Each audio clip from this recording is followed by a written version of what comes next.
Welcome to Day Night Cricket. My name is Kurt, and today I am joined by the guru, the overall guru, Mr. Kwayne Kurt, and we'll be reviewing the final three games of the T20 series between the West Indies and Australia. We have a couple other topics which we will touch on as we go along throughout this particular discussion, but the major emphasis will be on the successful series for the West Indies against Australia. What's going on, Kwayne? Good night, or morning, wherever you are in the world. Yeah, man, it was a good series here for the West Indies, a series win. Those are always great. Whenever they come, we'll take them. Feel like, we have to take them. So it's been a good few days of cricket as a West Indies fan, and again, when those come, you gotta take them too. Yeah, for sure. Yeah, you gotta ride out the bad times and enjoy the wins, man. So definitely, as any West Indian fan or any sports fan, you must back your team until the end. When we win with them. When we lose with them, and that's how it goes. Before we go any further within this particular show, I want to place a poll to the listeners, and you guys can respond to this poll in the comments. And we'll be replaying, in the next few days to your answers. So the question is, what is the most pleasing aspect of our performance in this series? I have 4 answers for that in which you can choose from, or if there's another answer which you have, feel free to absolutely place that answer as well. So what is the most pleasing aspect of our performance in this series? Was it our excellent fielding, which was highlighted by Hayden Walsh and Super Allen? Was it Gayle getting in and among the runs? Was it Hayden Walsh's improvement in the bowling? And is it generally our depth bowling? Because we've been really, really restrictive in those depth overs throughout this particular series. So let us know, and we'll be replying to each of your answers within the next few days. Now, we starting off with the third T20 international because we covered the first 2 in our last video. And in this one, we were able to pick up a 6-wicket victory over Australia. Australia batted first, and we had to chase down a total of 146, which we did, losing 4 wickets. What were your impressions of this game, Kwayne? Again, I thought it was a good T20 game from the West Indies. I don't know if Australia did a lot of research on West Indies and what's not before coming in, but I found that the West Indies overall just seemed to have a slightly better or more of an edge on the Aussies this series. For sure, for sure. Yeah, man, and that didn't change in this third T20. Of course, the highlight of this match for me was Chris Gayle. Yes. I mean, the universe boss. And you're known as Chris Gayle's third biggest fan on earth? No, biggest fan. Biggest fan. Hands down. There's nobody else can come close. Aye, okay. I mean, yeah, we all know of the man's class. I don't think there's much room for debate in terms of the class of Chris Gayle in the T20 format. In my opinion, he is undoubtedly the so-called GOAT of T20 cricket. I personally don't see how that can be argued. What can be argued is his form and his production and productivity, specifically for the West Indies in the last few series and in general. I mean, in T20 internationals in general, he hasn't always been the most productive for the West Indies, but again, there's no doubting the quality of the man. And for me, it's not a case of talent, because we all know, there's a record to prove it. That is a fact. yeah, there's no doubt about it. 22 T20 hundreds. This is overall, not just T20 internationals. 22 T20 hundreds and 86 or 87 half centuries. The next closest person to his 2200s has 8. I mean, that's a bit of space. The man is almost triple the field. Yes. You know, and I don't think anyone is close to 80, 86 or 87 half centuries either, close being relative. It's true. The man has certainly stamped his authority on the T20 game before, though. Definitely, and it was very, very good to see him score, to see him as a West Indian, as a Chris Gayle fan. It was very good to see him score and get a good score in that game. But we'll talk about that a little bit more, I guess, in detail. Yes. When the Aussies batted first, I mean, they got off to a decent start, probably the best they've had in the series, I think. Yeah, I think this was their best, most definitely. They didn't lose a quote-unquote early wicket. I mean, in T20, that's relative because they did lose the wicket in the fifth over. But due to the short nature of the game, we wouldn't refer to that as an early wicket. Where Wade was the first to go after contributing 23 from 16 balls at the start. I think that Sheldon Cotterill, he came back in this game. He was not necessarily particularly on song. In fact, he probably came back in the second game and continued on in this game. That's correct? Yeah, I think so. I think he came back in the game before. Yes. And yes. He wasn't particularly on song.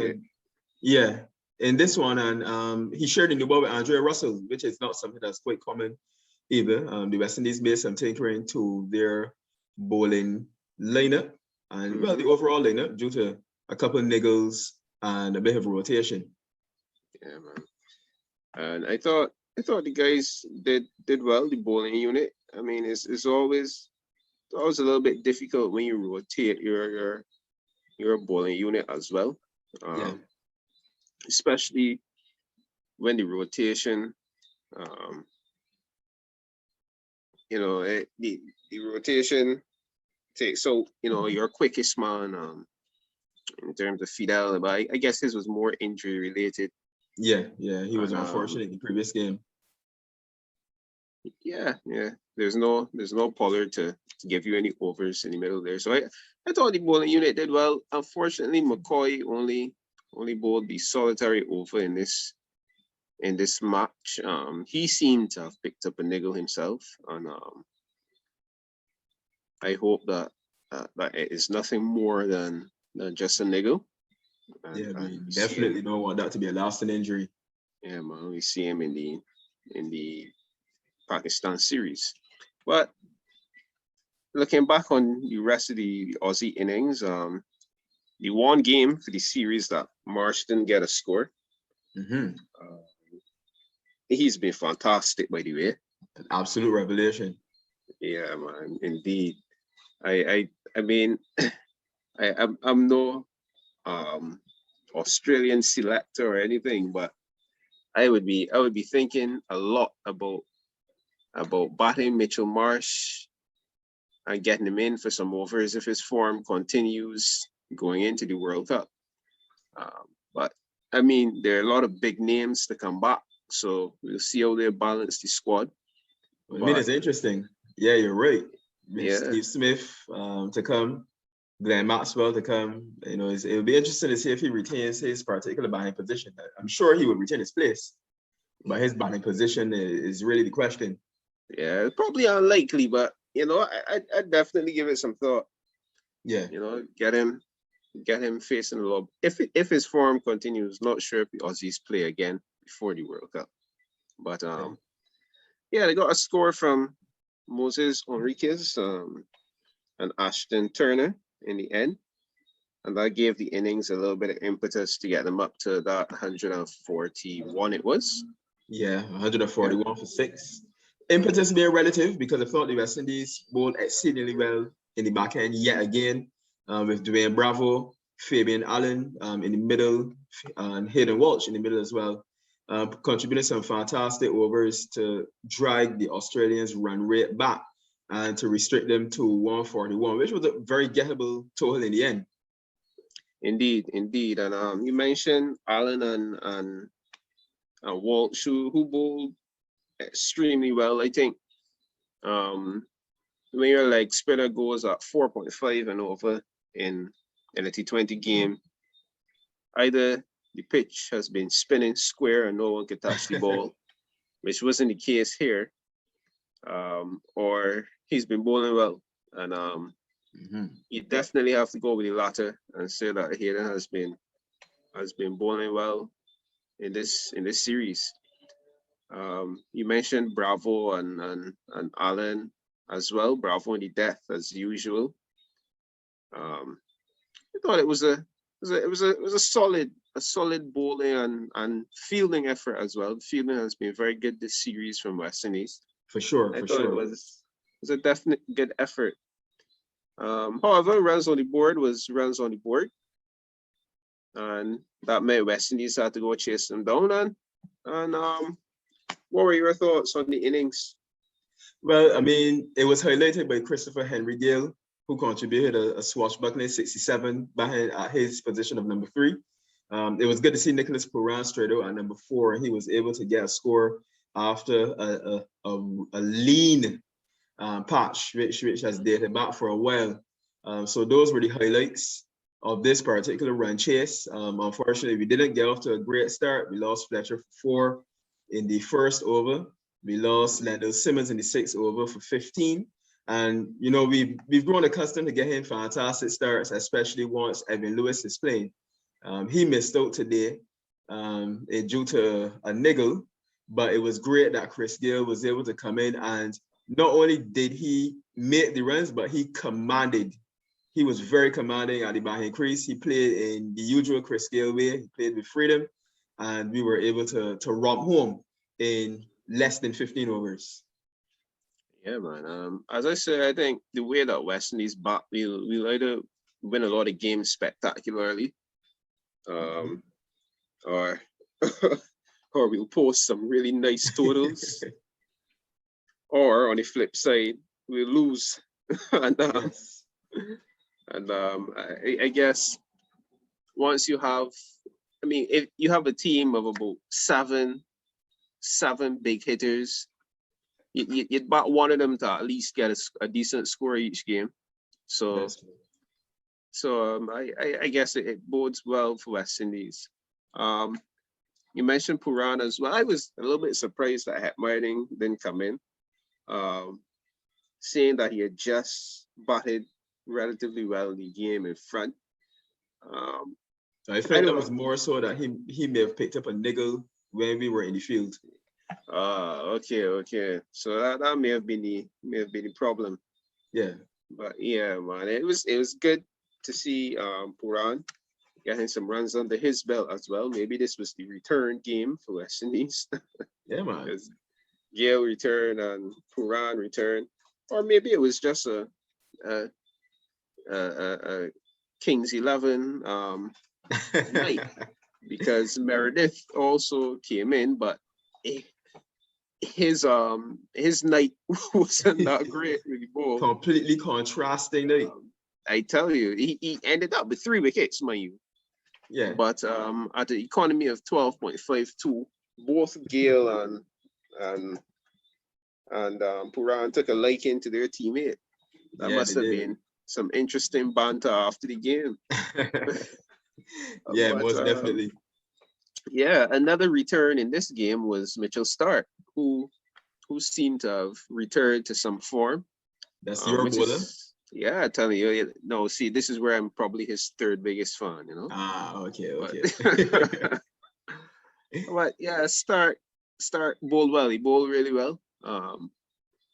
Going at economy of 3.75, and he bowled his overs he bowled up front in the power play as well.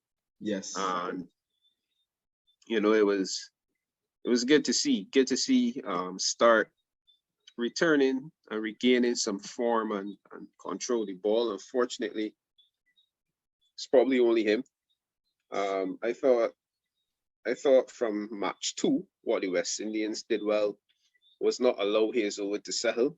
For sure. Yeah, I thought Lendl did it very well. Immediately as Chris Gayle came in, he did not let Hazelwood bowl at him and bowl to him.